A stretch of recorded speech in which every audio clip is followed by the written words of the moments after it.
Après un premier opus mitigé et on va pas se le cacher, une suite vraiment médiocre, Warner Bros a décidé de mettre les bouchées doubles pour ces Animaux Fantastiques 3. Un film centré cette fois-ci sur le personnage de Dumbledore et qui fait bien mieux que ses prédécesseurs. Je vous propose de découvrir tout ça ensemble dans cette critique.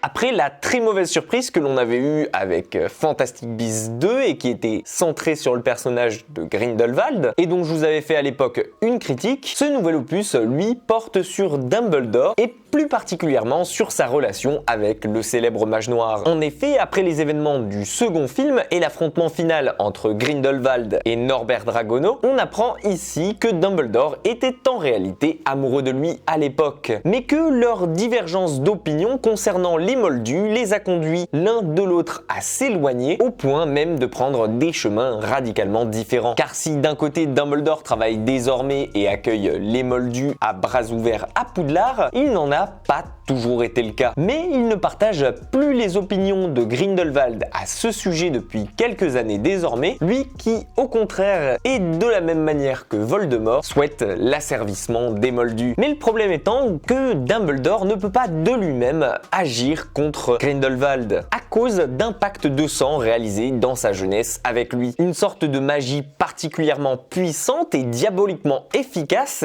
qui les lie et empêche nos deux parties de s'attaquer à l'autre. Dumbledore va donc revoir ses ambitions à la baisse et devoir faire appel encore une fois à Norbert Dragono pour pouvoir lui prêter main forte. Ce dernier va donc refaire équipe avec ses anciens partenaires afin de tenter de déjouer les plans de Grindelwald. Lui qui, pendant ce temps-là, en profite pour manipuler les foules et les esprits et tenter de monter au pouvoir dans le monde des sorciers. Car une position et un rôle bien confortables se sont ouverts à lui. Mais cette nouvelle place de dirigeant du monde des sorciers fait peur à Dumbledore et à une grande partie de la communauté du monde de la magie. Et alors, pour ceux qui ont vu les deux premiers opus, je vous rassure, oui, cet Animaux Fantastiques 3 est bien meilleur que ses prédécesseurs. Et il se démarque assez facilement et rapidement du lot, que ce soit de par son ambiance visuelle, par ses décors majestueux, sa VFX qui se retrouve améliorée, ou bien encore par justement l'univers de la saga Harry Potter qui est encore une fois plus que jamais mise en avant ici. En effet, l'action de ce troisième film se déroulera à Préolard, à l'école de Poudlard, ou bien encore au ministère de la magie, des lieux bien connus de tous les fans de la saga Harry Potter et qui permettent d'être encore plus ancrés dans cet univers et de ne plus juste emprunter son nom. On sent ainsi que les scénaristes ont voulu renforcer cette immersion, que ce soit à coup de clin d'œil ou de lieux reconnaissables, et force est de constater que ça marche assez facilement sur moi. Ainsi, je n'ai plus juste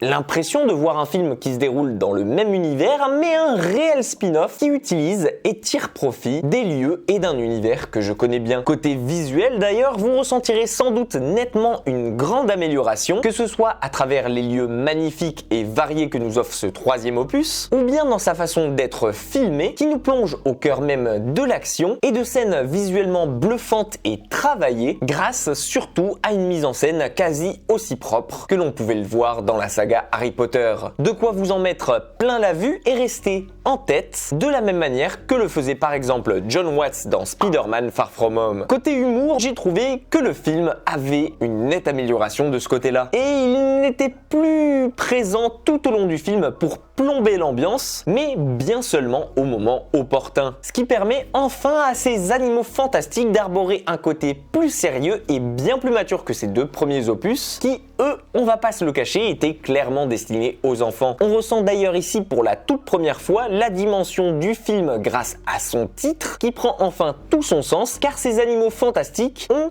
plus que jamais une utilité au scénario et ils ne servent plus juste de prétexte pour Warner Bros pour vendre des peluches. En somme, et de ce côté-là pour moi, c'est le premier vrai film qui porte le nom des Animaux Fantastiques. Et c'est dommage parce que vous voyez, on aurait dû commencer par ça il y a 6 ans déjà. Cependant, et ça c'est un point à ne pas négliger et je pense que surtout beaucoup de monde se demande comment Warner Bros a fait son affaire concernant le recast de Johnny Depp par Mads Mikkelsen, eh bien je dois vous avouer que que moi qui m'attendais à quelque chose de quand même franchement mieux, vu les rôles de Mads Mikkelsen dans le passé, eh bien je trouve qu'ici il manque clairement ce côté extravagant et fantasque qu'incarnait le personnage de Johnny Depp. Sa version qui était plus folle et qui collait beaucoup plus à l'univers que celle que nous offre aujourd'hui Mads Mikkelsen, qui honnêtement fait le taf mais se contente du strict minimum, au point même de ne jamais vraiment se démarquer du film et de devenir juste un personnage quasi oubliable. Et là, j'en viens au dernier point qui est malheureusement pour moi toujours le plus douloureux concernant cet Animaux Fantastiques, et vous vous en doutez, c'est le scénario. Car de ce côté-là, et autant j'aurais préféré en finir sur une note positive, autant de ce côté-là, les Animaux Fantastiques n'ont toujours pas eu d'amélioration. Le scénar est quasiment toujours aux fraises, et il ne faudra pas se reposer dessus pour se sentir rassasié comme tout bon fan d'Harry Potter qui vient voir ici ce film. Et je réitère ce qu'il me semble avoir déjà dit il y a 4 ans et critiqué dans le précédent film, c'est que le gros point faible de cette nouvelle saga se réside dans le manque justement de fil conducteur. Et on sent que les scénaristes ont du mal à adapter un seul livre pour en faire une saga de 5 films. En même temps, c'est quelque chose qui me paraît normal quand on n'a pas vraiment de ligne conductrice et de scénario comme les 7 tomes d'Harry Potter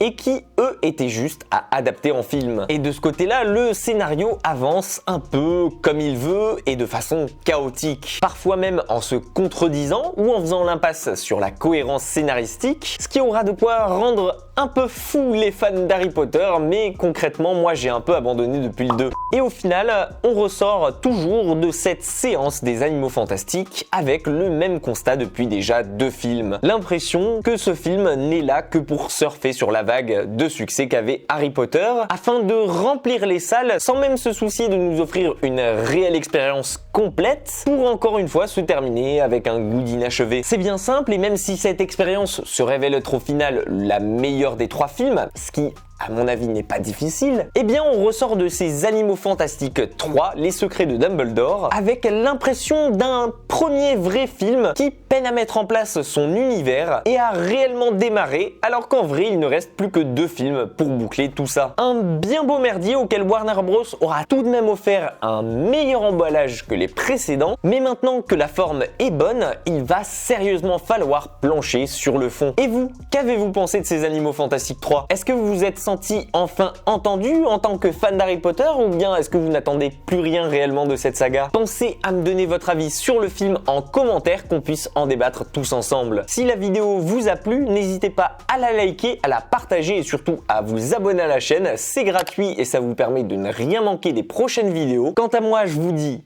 prenez soin de vous, et à tous et à toutes, à très vite pour une toute nouvelle critique.